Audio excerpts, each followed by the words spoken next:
A Night in King's College Chapel by M.R.James and read by Chris Halton. It is curious how few people ever notice the painted glass in our chapel, comparatively few that is. One has heard enthusiastic worshippers sometimes remark on the extreme excellence of the west window, but these are generally the ones who would like to see some handsome gas standards in place of all those guttering candles, and would like the service brightened up a little by some hearty congregational singing, "Hark, hark my soul," or "Dare to be a Daniel." No, our windows are a sealed book to most visitors, and did anyone say all residents? People complain that they are so hard to make anything of, and there is a certain amount of truth in this statement.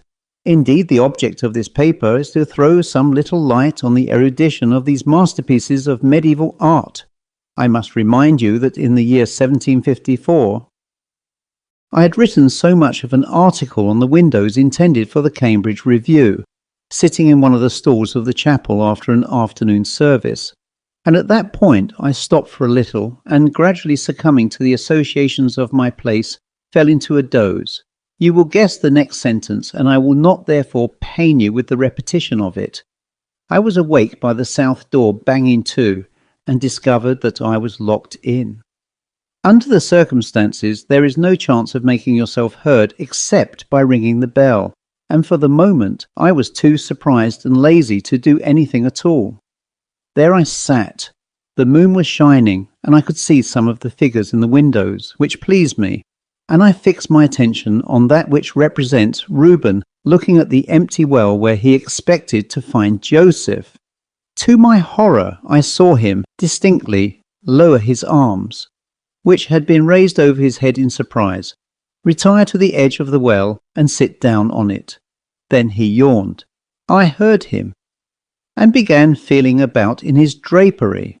Then he began to say something in a somewhat metallic tone which became more natural as he went on.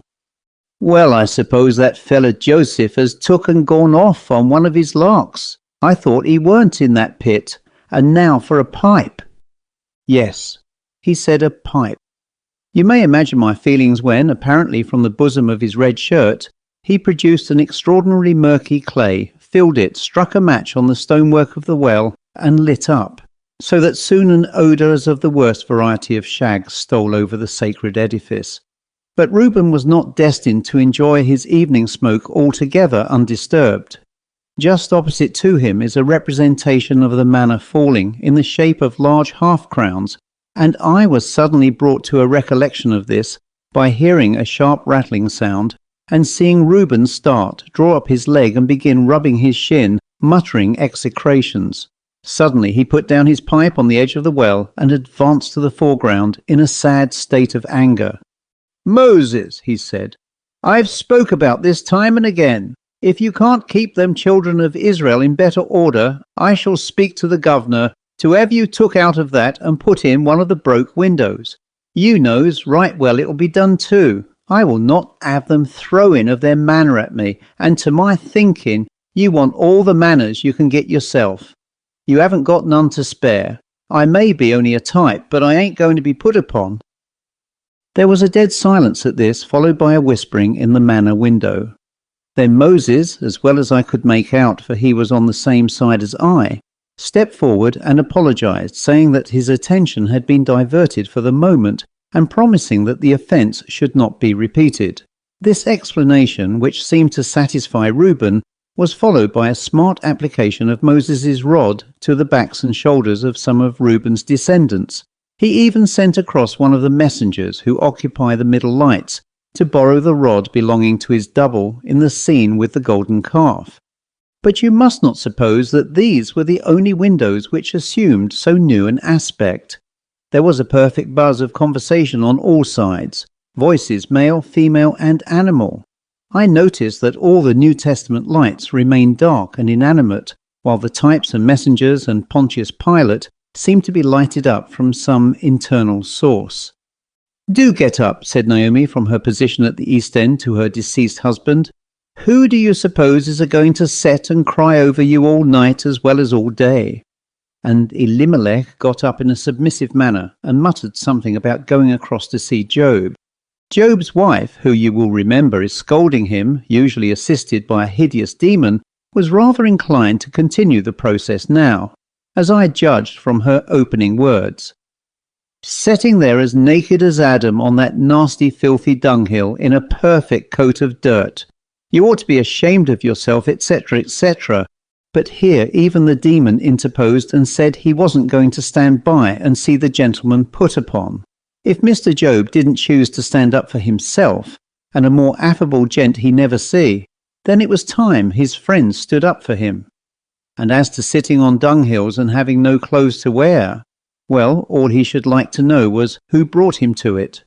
A new element was here introduced into the discussion by the arrival of Eve, who had unfortunately overheard the remarks made by Mrs. Job on Adam's scanty attire, and now came rapidly up accompanied by the serpent to inquire precisely what was meant to be conveyed by those words. Here were the materials for a very pretty quarrel, which in fact lasted a considerable time, but I was glad to notice that Job and Elimelech were able to slip off and join Adam in the Garden of Eden, where I concluded they were having a quiet cigar. The gentlemen who occupy the centre lights and hold long scrolls seem to be forming themselves into a kind of servants' club in the west window, which, as being modern glass, had entirely disappeared. Some of them left their scrolls behind, but most took them with them and left them about on the ground of the window. They were dreadfully mixed next day in some cases. One or two, I noticed, tied them round their necks in a bow, and these, from having been treated in this way persistently for 3 centuries, are almost entirely illegible now. The only ones who would not join the party were the 4 exactly similar figures of St. Luke, which hurried off at once to the broken windows at the west end and dragged out Enoch, who, between the fact that he is being translated and that he is also very much mutilated, is in no condition to be roughly handled. However, the St. Luke's were not inclined to think much of that. "Come out," they said. "We'll have you right tonight, old man. You shall be thoroughly set to rights. Just drink off this electuary and we'll have you to pieces." "No, not the electuary yet," said the second. "The purge, you forget the purge. Galen saith, let a purge precede every incision." "Purge, quotha," said the third. "Galen, drink your own filthy purge. His salt humours must be dispersed, or we shall have trouble anon. Exhibit a solution of the dust from the altar, and frankincense, and a fat chapel spider." Enoch groaned. "I hate spiders," he said, "and the dust you gave me last night nearly made me burst because it's a weekday and I can only cough when the organ's playing loud." Nobody paid any attention. The 4th St. Luke, who had said nothing, but had been slowly dancing round and round to himself, as it were, and trying the edge of his penknife on his thumb, now advanced and said slowly, "There's only a little ink on it. Come here, you've got a rush of blood to the head." Though, as a fact, few people could have been paler than Enoch at this moment. "And what you want is a good bloodletting, and by Theophilus you shall have it." They closed in upon him, and I heard a faint scream. I have since thought that every day I look at Enoch in his place, he seems more hopelessly confused, and should he be treated in this way for a much longer time, I fear he will be too far gone for the college ever to mend him. Others of these distinguished personages had their troubles. Tobias's mother, a respectable old lady enough, was anxious to get over to the Shunammite to have a chat, but had several difficulties to contend with. First there was her own son's dog, a vicious little creature which kept barking and howling at her, to her extreme terror. Then she wasn't sure if that young man with the lions, meaning presumably Daniel, was to be trusted. Had he got the animals quite under his control, because she had heard of so many unfortunate accidents occurring in menageries, and that, not but what he didn't keep no menagerie, far from it.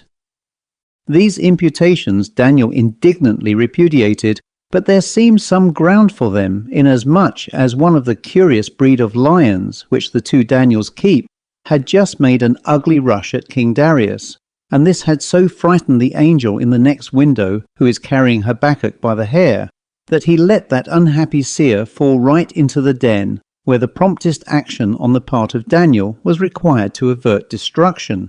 Besides the lion and the dog, Mrs. Tobit had another awkward neighbour in the shape of Jonah's whale, which I heard her saying was always flapping about the place and splashing one's silk dress when one went out to tea with any lady, and what a blessing it would be if some people as give themselves airs about being prophets could keep themselves to themselves a trifle more.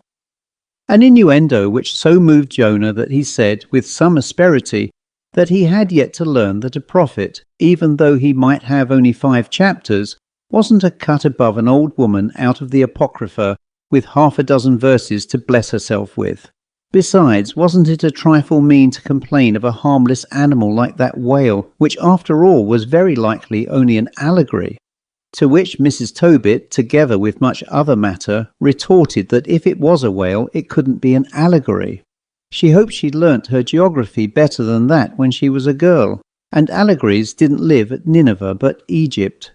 I saw and heard much more that night, but these were some of the more noteworthy incidents, and in selecting even these, I fear I have detained you too long. The end.